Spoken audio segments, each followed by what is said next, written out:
My name is Ruby Dansadankwa, and I am a senior at Pharaohs Academy's charter school. Hello, my name is Edward Botray, and I am a senior at Pharaohs Academy's charter school, and we both are in advanced human body systems.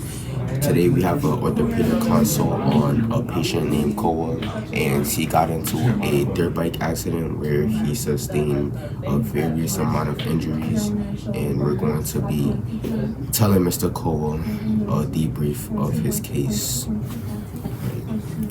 Hello, Mr. Koa. You have extensive injuries after your accident. You tore the anterior cruciate ligament and medial cruciate ligament in your knee. The type of joint in the knee is called a hinge joint, and the hinge joint allows movement of flexion and extension in the knee. This is a hinge. And he tore the anterior to the front, anteriors in the front, and the medial, which is towards the middle. These are the ligaments that are injured. Within your knee contains the patella bone, which connects from the femur and ends at the tibia. Your knee also contains two tendons, which include the quadricep tendon and the patellar tendon, that allow muscle strength into the bones in the knee. And the muscles that allow movement in the knee are the quadriceps femoris group and the tibialis anterior, as well as the peroneus longus. To show a diagram of the patella bone, you could see this right here in this model. This right here will be the patella bone, and it connects from the femur, which, as you can see, will be the superior bone to the patella bone right here, and the tibia, which is inferior to the patella bone right here. And the thing that connects the bones to each other are called tendons. Well, the muscles to each other are called tendons. This right here is the quadricep tendon. As you can see, it extends all the way up to the quadricep region. It connects to the patella, and this right here is the patellar tendon, which, as you can see, connects from the patella to the tibia. And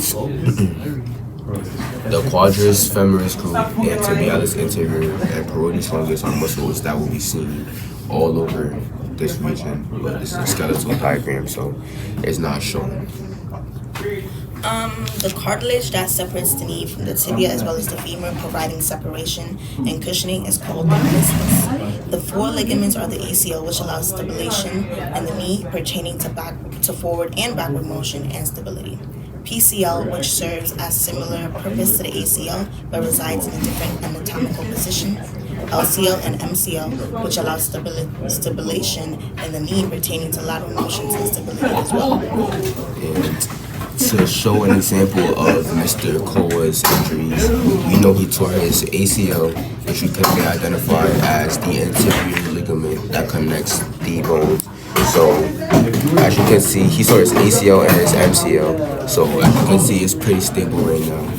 And if we were to show an example of a tear, we will just remove the piece. So as we're back, you can see a tear in the medial cruciate ligament right here and the anterior cruciate ligament. So as we can perform a variety of tests to show this, you can see this knee is now very unstable and it is not balancing as it's supposed to. But this is just an example of what your injuries look like with the tears before and after.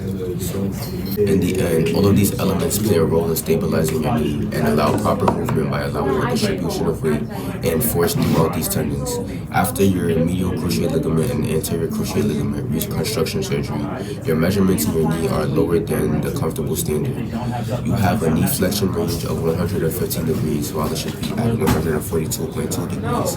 A knee extension measurement of 0.5 degrees, as when it should be at 1.8 degrees, and the knee varus test of 5 degrees, and it should be at 10 degrees.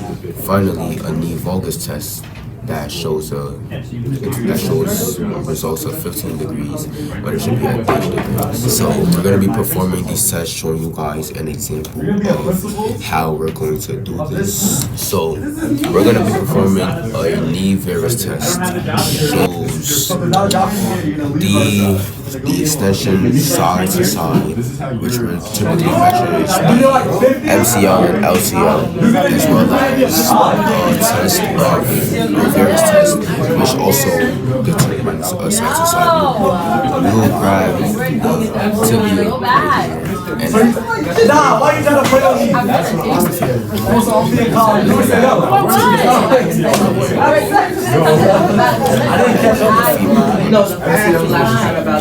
You're just going to push them away from each other. We're going to pull the tibia and push the femur.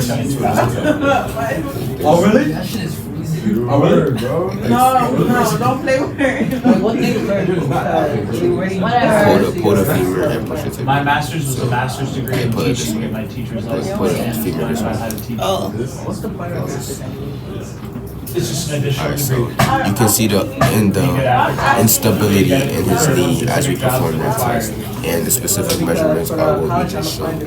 some of the exercises that you should do to improve stability and flexibility post-operation are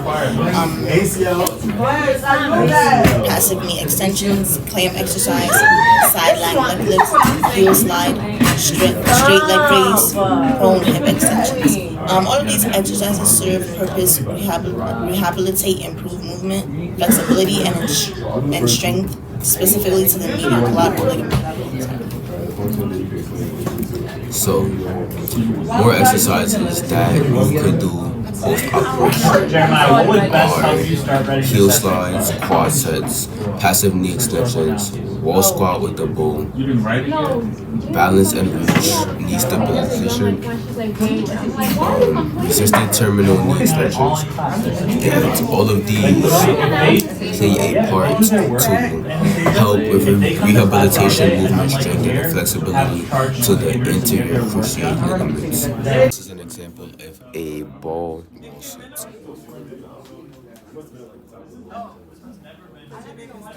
This is an example of a side lying leg lift. However, our participant is standing up.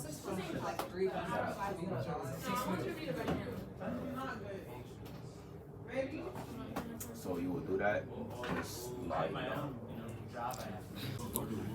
Okay, Cole. This is a breakdown of your injuries and what you've suffered.